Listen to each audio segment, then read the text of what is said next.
Assalamualaikum warahmatullahi wabarakatuh. Di video kali ini saya akan menganalisis kasus pelanggaran kode etik tenaga kesehatan.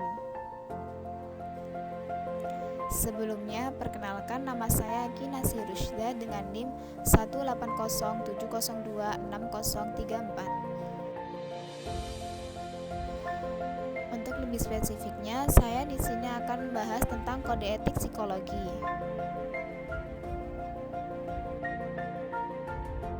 Apa sih kode etik psikologi itu?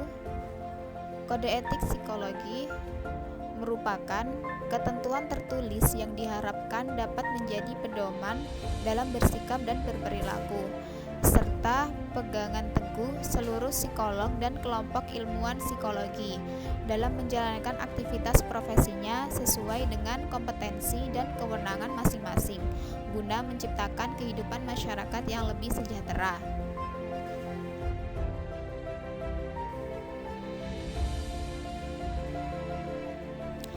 Kode etik psikologi dimuat dalam buku Kode Etik Psikologi Indonesia yang diterbitkan oleh Himpunan Psikologi Indonesia atau yang biasa kita sebut dengan HIMSI, yaitu pada bulan Juni 2010. Kode etik psikologi ini berisi 14 bab dengan jumlah 80 pasal.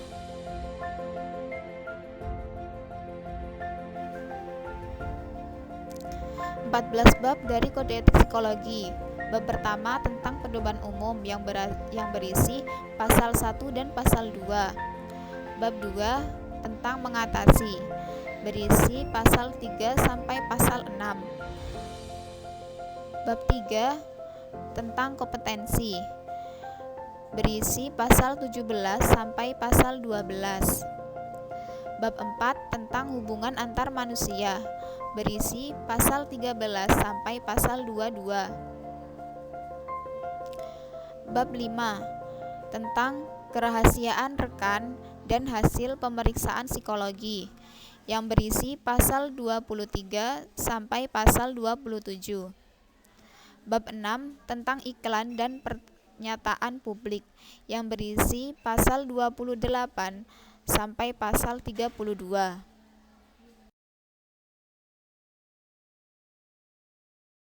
Bab 7 tentang biaya layanan psikologi, berisi pasal 33 sampai pasal 36.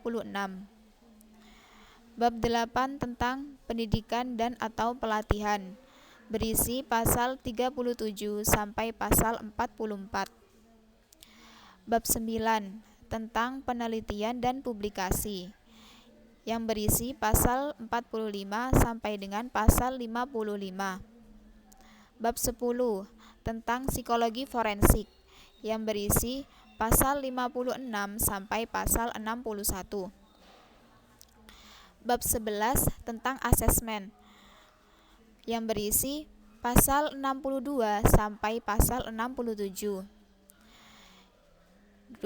Bab 12 tentang intervensi, yaitu berisi pasal 68.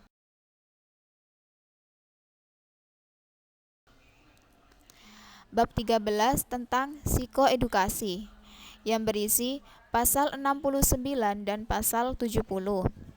Dan terakhir yaitu bab 14 tentang konseling psikologi dan terapi psikologi, yang berisi pasal 71 sampai dengan pasal 80.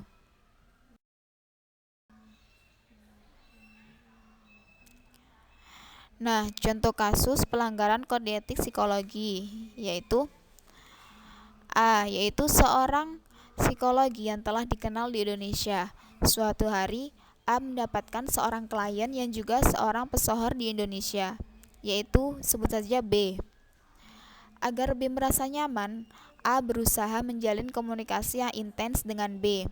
Namun, kedekatan antara B dan A terjalin sangat akrab, sampai pada tahap hubungan layaknya seorang pasangan. Si A menyadari bahwa yang telah dilakukannya telah menyimpang dari yang seharusnya.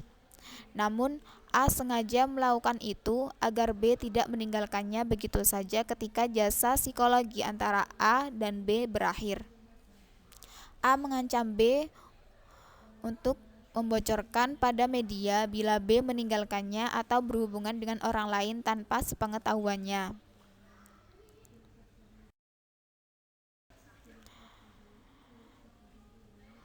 Nah, selanjutnya analisa kasus dengan pasal yang terdapat di kode etik. Yang pertama yaitu adanya keterlibatan perasaan pada saat proses konseling atau kontrak kerja. Di sini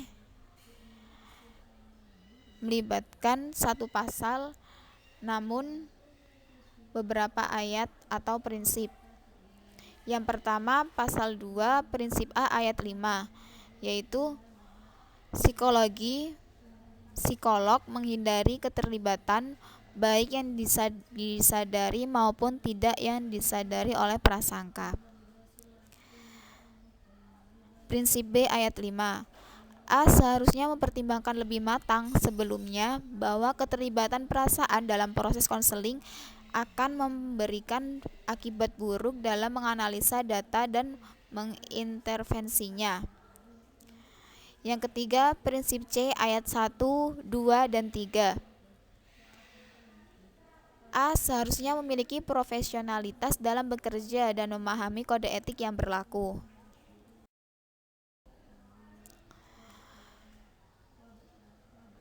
Nomor 2, terlibat masalah dan konflik personal, yaitu tercantum dalam bab 3 pasal 11 ayat 1. Yang kemudian bisa dianalisis dari contoh kasus tersebut.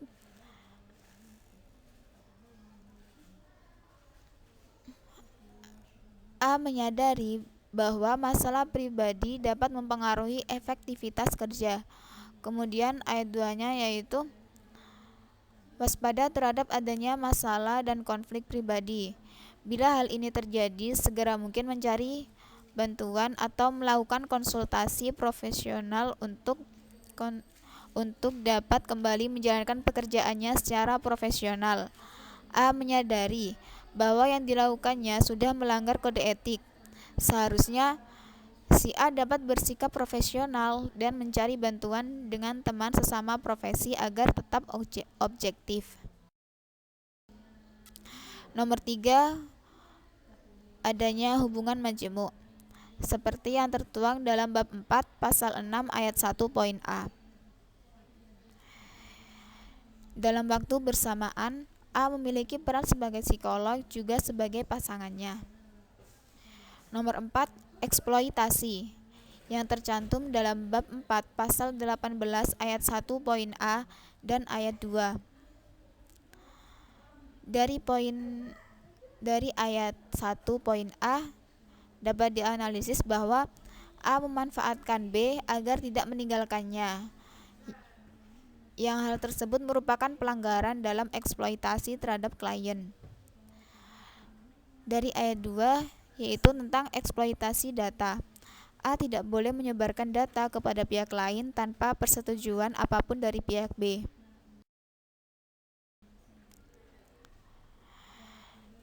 Nah, dari penjelasan sebelumnya, kesimpulannya yaitu pada kasus ini A telah melanggar banyak sekali pasal dalam kode etik. Pelanggaran ini sudah termasuk pelanggaran berat karena secara sengaja si A memanipulasi tujuan, proses maupun hasil yang mengakibatkan kerugian. Penyelesaian masalahnya yaitu seorang psikolog harusnya bisa mentaati peraturan yang ada pada profesi yang digelutinya. Dalam hal ini yaitu kode etik.